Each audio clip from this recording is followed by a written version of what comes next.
life, mental health, rare disease.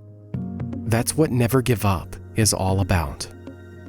This podcast is a companion to my blog, pkujournal.com. I'm Kevin Alexander, and I've been a professional storyteller for over 20 years. I'm also an adult living with the rare disease phenylketonuria, or PKU. Since 2012, I've been traveling the world, advocating for PKU newborn screening and rare disease awareness. Living with a rare disease can be a heavy burden. So, on this podcast, I share thoughts, reflections, and stories to motivate you on your journey.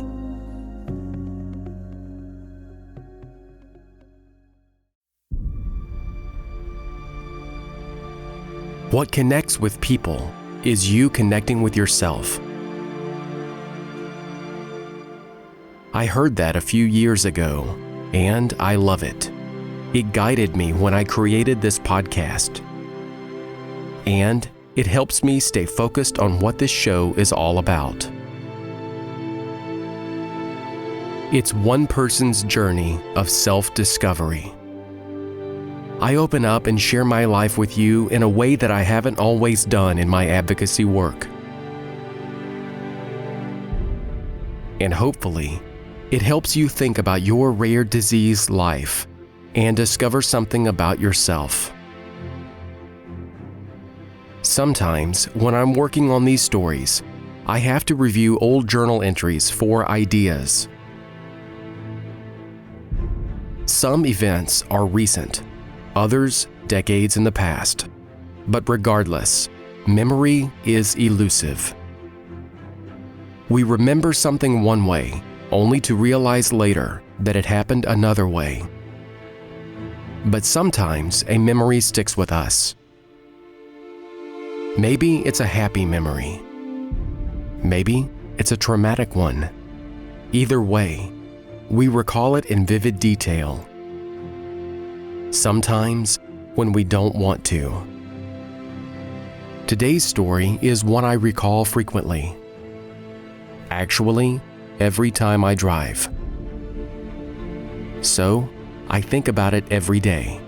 I didn't have to consult my journal to remember details, but writing this episode helped me make sense of it. This story begins with a pivotal moment in my life, a moment that I knew I would remember forever, if I survived.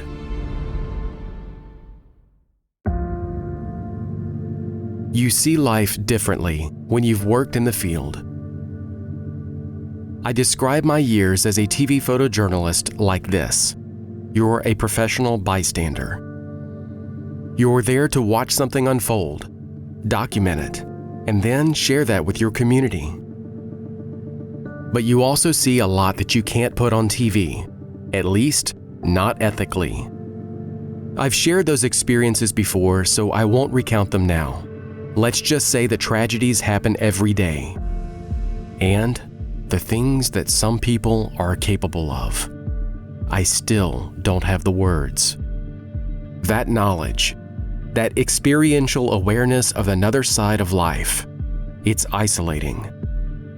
Those are the memories I've struggled with for over 20 years.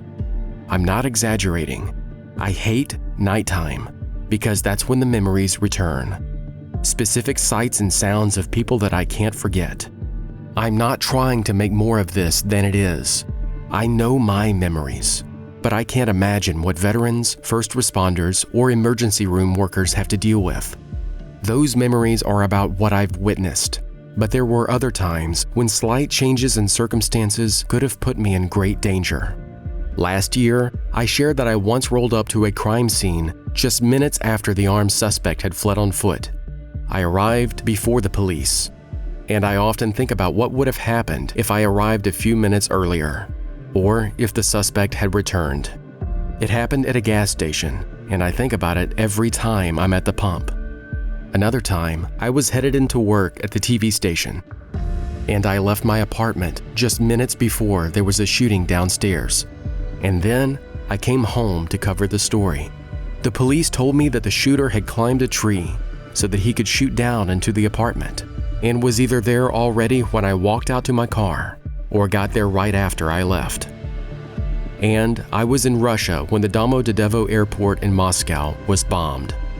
That was on January 24th, 2011, and I had passed through the airport a few days before. It happened in the international arrivals area where I had stood for over an hour. Even though I was on the other side of the country and not in danger at all, it was surreal to know that I had just been there, standing where the bomb went off. I'm not exaggerating. I stood in what became the blast zone, and hearing that the original plan was to detonate a few days before, possibly when I was there, it makes you think. But today, I'm thinking about a different experience that, looking back, helped me make a change in my life and discover my mission. One morning in 2012, when I was on my way to work and almost died.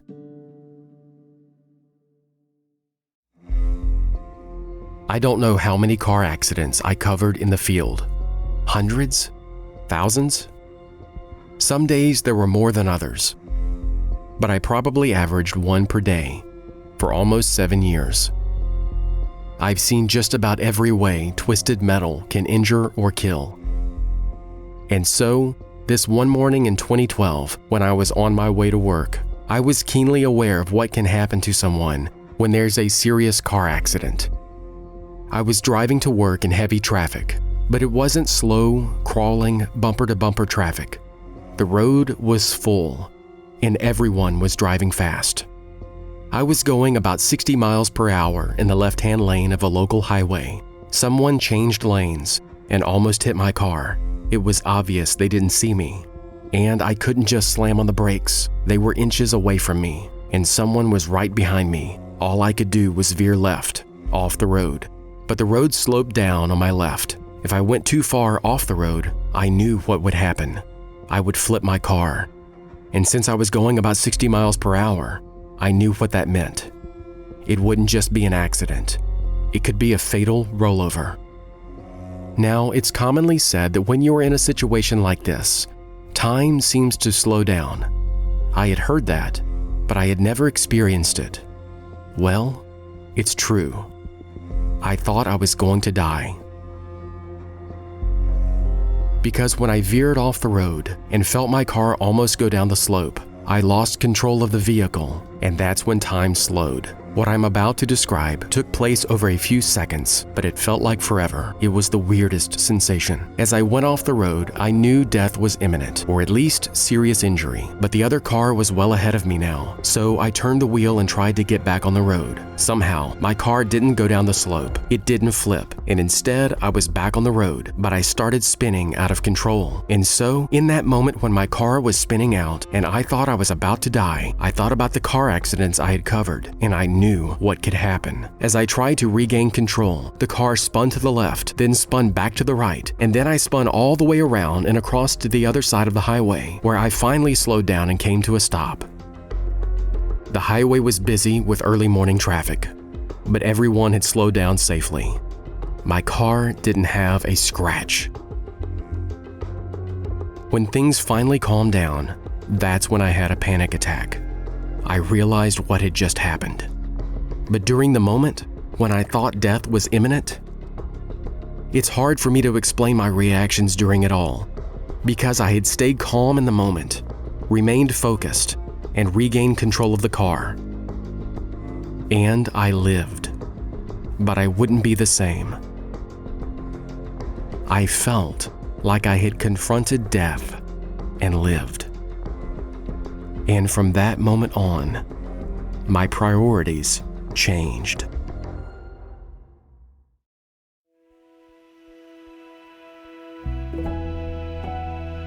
Maybe you and I have interacted with each other on social media. Maybe we know each other in real life. Or maybe you just know of me through my advocacy work or this podcast. Regardless, perhaps you've realized this by now, but I don't see life the way many people do. I don't have the same priorities. I don't follow sports. I don't like going to parties. And even though I enjoy entertainment, it's not a huge priority. I don't organize my life around it. Don't get me wrong, I'm not judging those who enjoy any of those things, but I recognize what I value in my life, and that does not mean that I have to expect the same of others. We each have our own interests, our own spheres of influence, and our own paths in life. In my case, I used to enjoy those things.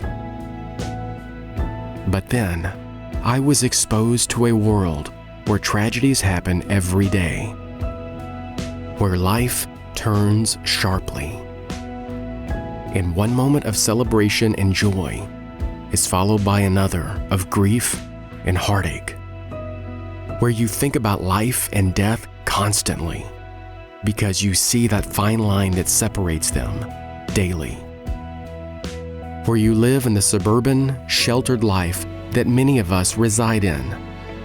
But each day, you take a trip to the other side and see the cruelties that people can be capable of as they commit unspeakable atrocities.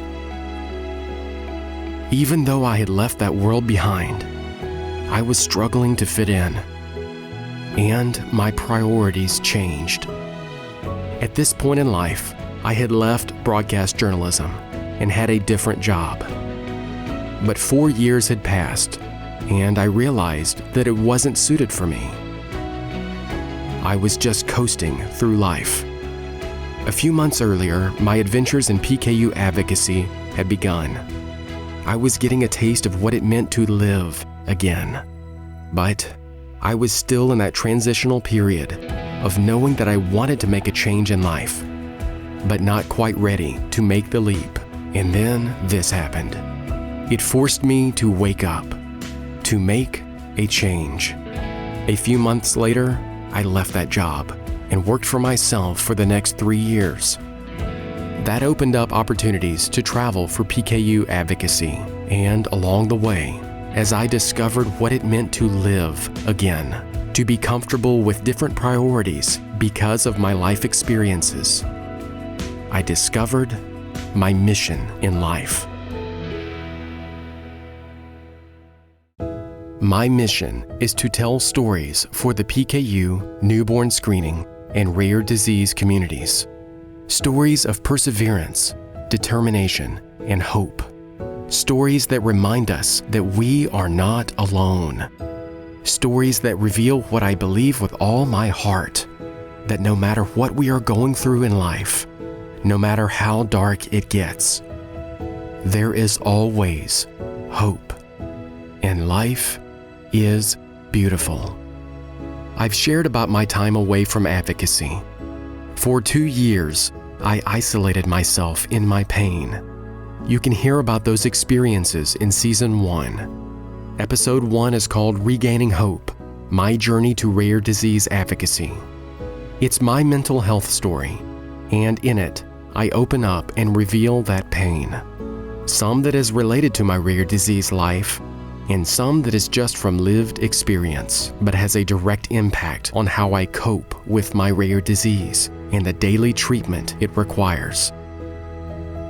And in Episode 2, Rare Disease Advocacy and Burnout, I shared why that pain caused me to isolate myself from my rare disease community for 2 years. When I came back to this world of advocacy in 2022, I struggled to find my way again. For over a year, while I was publicly exploring themes of hope and perseverance on my blog and this podcast, I was still fighting a private battle for hope.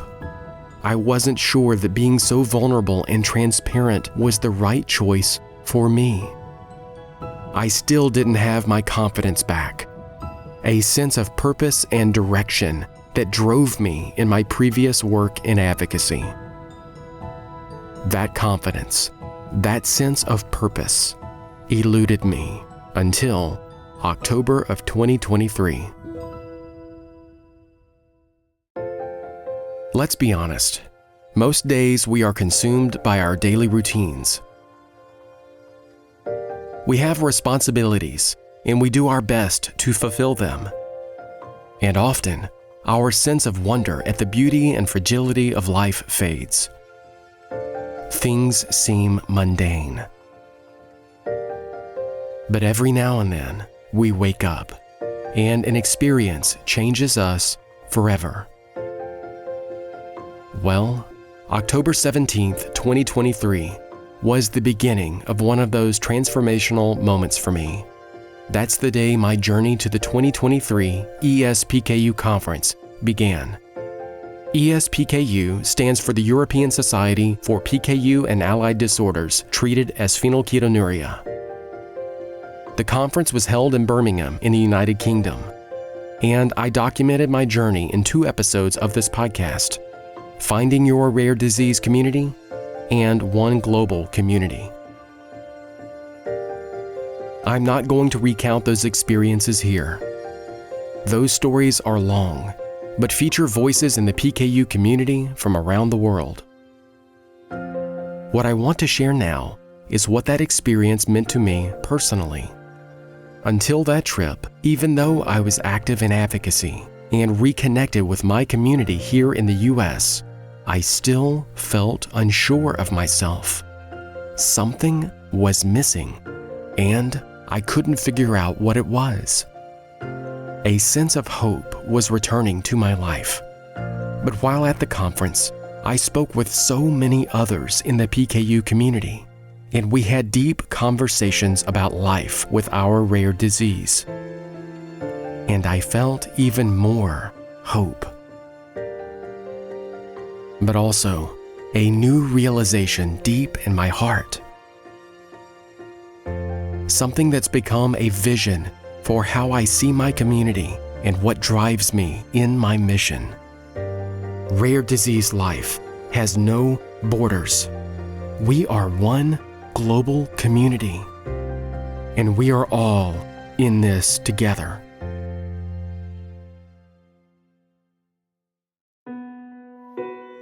I've been telling stories a long time, and the thing is, it's not just communication for me. It's not like an essay where you have a point to argue or a message to convey. Storytelling is discovery. For the audience, it's discovering a new way to see the world. But for the storyteller, it's self-discovery. You have an idea that you want to explore, communicate, and release to the world, and watch it resonate with others and take a life of its own, apart from your involvement. But what you're really exploring is your own heart and mind. And so, when I tell stories for the PKU, newborn screening, and rare disease communities, privately, I'm relating everything to my own experiences. When I was at ESPKU and interviewed 26 people in my rare disease community, I thought back to when I was so isolated, before my experiences in advocacy, when I was completely alone in my rare disease life. It didn't just make me grateful. It didn't just wake me up to a vision I used to have for my community. It reminded me of my mission, my passion in life. No one should be alone in their rare disease life. Everyone deserves to feel valued and loved. And while I express my mission in terms of storytelling, that's not really the mission. Storytelling is just a vehicle. Podcasts, blogs, films, they are just forms of expression. Ultimately, my mission is to help people in our community, to help them feel valued, to love them, and let them know that they aren't alone. And for the first time in years, I feel something beyond hope, beyond gratitude, determination. I am alive. I have a mission. And while I don't know how much time I have left on this earth, none of us do, I know how to spend the time I have with the people I care for, fighting for the cause we believe in. Dedicated to my mission of helping others feel valued and loved.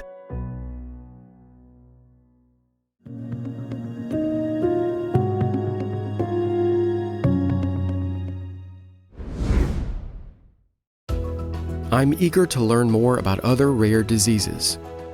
If you represent, volunteer, or are otherwise involved with an organization in the rare disease community, reach out to me. My contact info is in the show notes. Tell me more about your rare disease and what your organization is doing to help your community. I'm always eager to learn more about other rare diseases and to get new ideas about how I can serve my community better. Thanks so much for going with me on this journey. This exploration of life, mental health, and rare disease. If you'd like to connect with me outside of this show, I'm on Instagram and Facebook. That info is in the show notes. And there's my blog, pkujournal.com. I write about my life with PKU, my experiences in advocacy, and you'll also find some of my videos there. Thank you again for listening, and now, some closing thoughts.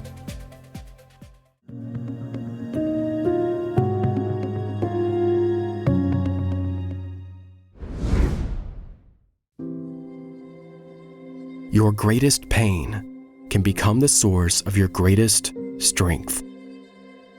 I'm a firm believer that we all go through a crucible. It might happen early in life. For some, it continues throughout life.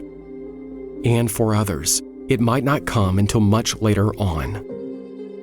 But eventually, life happens to all of us, and it tests us.